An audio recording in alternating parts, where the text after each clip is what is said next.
로턴 나사렛교회를 섬기는 윤기준 목사입니다. 오늘 주어진 말씀을 마음에 새기고 말씀에 순종하는 삶을 살기를 바랍니다. 특별히 이번 2026년은 말씀 안에서 항상 기뻐하는 삶을 살기를 바랍니다. 우리는 하나님의 성도입니다. 성도에게는 주님의 허락한 삶이 있습니다. 우리가 성도로서 하나님의 허락하신 삶을 살고 있는지 생각해 보기를 바랍니다. 하나님이 우리에게 원하는 삶은 무엇입니까? 우리에게 원하는 가장 기본적인 삶은 바로 하나님을 사랑하고 이웃을 사랑하는 것입니다. 하나님의 뜻에 따라 이웃에게 긍휼을 베푸며 사랑을 베풀고 있습니까? 오늘 우리가 들어야 할 말씀은 이사야 21장 1절에서 4절입니다. 해변 강야에 가난 경고라 적병이 광야에서 두려운 땅에서 내게 회오리 바람 같이 몰려왔도다. 혹독한 묵시가 내게 보였도다. 속이는 자는 속이고 약탈하는 자는 약탈하도다. 엘람이여 올라가고 메대여 에워싸라. 그의 모든 단식을 내가 그치게 하였노라 하시도다. 이러므로 나의 유통이 심하여 해산이 임박한 여인의 고통 같은 고통이 나를 엄습하였으므로 내가 괴로워서 듣지 못하며 놀라서 보지 못하도다. 내 마음이 어지럽고 두려움이 나를 놀라게 하며 희망의 서광이 변하여 내게 떨림이 되도다. 아멘. 본절 2와 10절까지는 바벨론에 대한 심판을 다루고 있습니다. 그런데 바벨론에 대한 심판은 13장 1절에서 14절, 23절에서 길게 다룬 바 있으므로 본 단락은 바벨론에 대한 제2차 심판 예언입니다. 그런데 앞서 제1차 바벨론 심판 예언에서는 주로 교만한 바벨론을 여호와께서 낮추시어 그들로 만방의 조롱거리가 되게 하시겠다는 사실을 강조하였습니다. 그러나 본 단락에서는 유다가 의지하는 바벨론을 여호와께서 애굽의 운명과 동일하게 만들어 버리신다는 사실을 통하여 여호와의 역사 경영과 주권을 집중 강조하고 있습니다.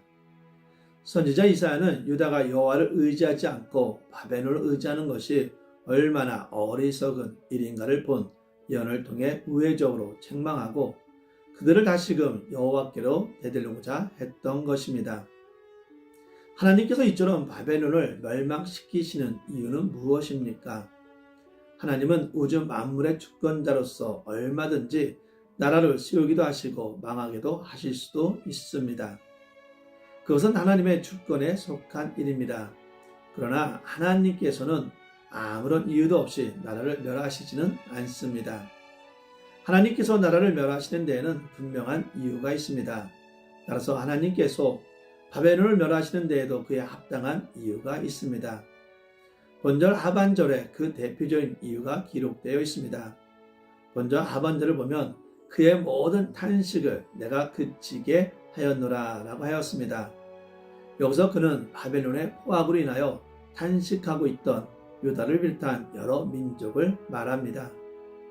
근동에서 패권을 잡은 당시의 바벨론은 포악하기로 유명하였습니다. 하나님께서 바벨론을 일으켜 세우신 것은 그들을 통하여 타락한 유다를 징계하고 죄악으로 간영한 다른 민족들을 징별하기 위함이었습니다.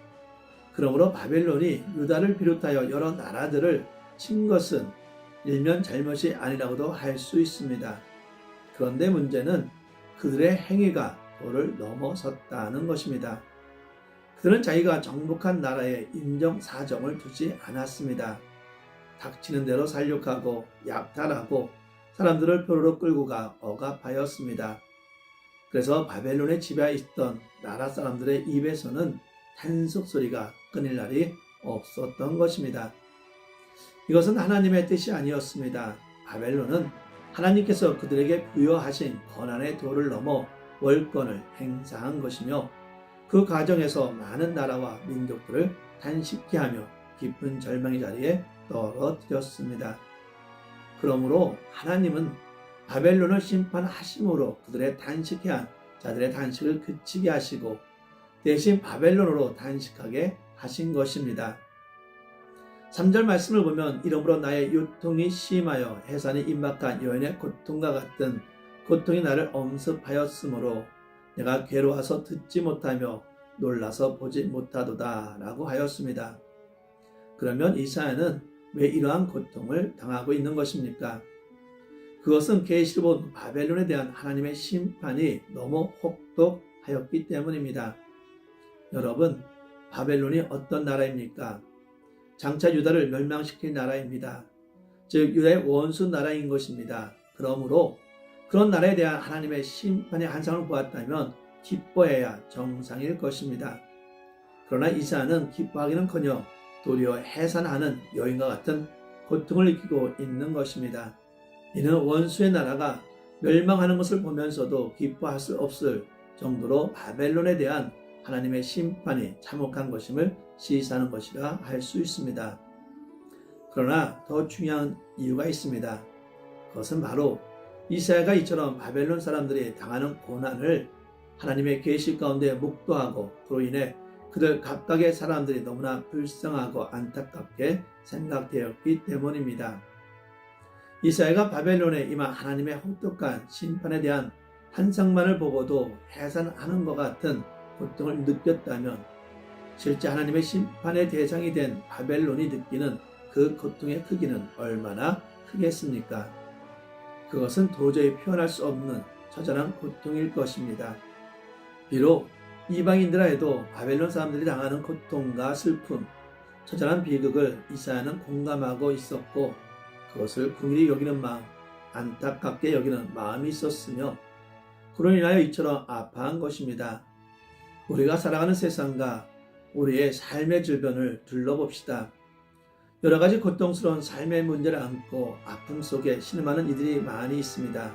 물론 오늘날 우리가 살아가는 사회가 경제적, 물질적으로 상당한 수준에 올라 있고 풍요를 누리고 있기에 그처럼 고통스러워하는 이들이 눈에 잘 띄지 않을 수도 있습니다. 그러므로 우리는 주의를 더 주의 깊게 보아야 합니다. 나사렛 아침 묵상 성도 여러분, 우리가 이런 사람들을 외면한다면 과연 참 하나님의 자녀라 할 수 있겠습니까?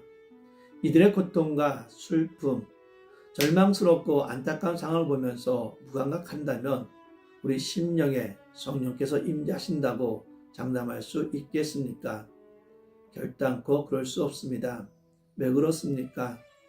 우리 성도들은 주님의 마음을 소유한 자들이기 때문입니다. 주님의 마음을 지닌 우리들은 주님께서 하신 것처럼 이웃과 주변 사람들의 고통과 슬픔을 결코 외면할 수 없습니다.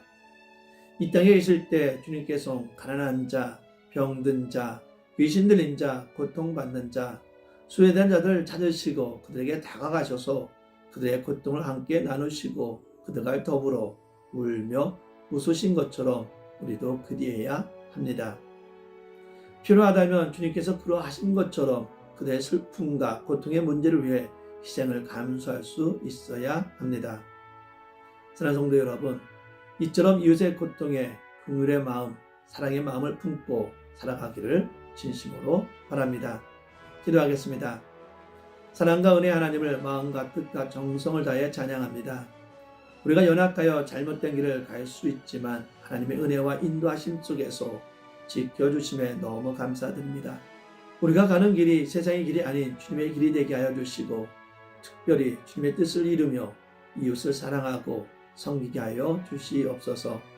모든 영광을 주님께 드리며 예수님의 이름으로 기도합니다. 아멘.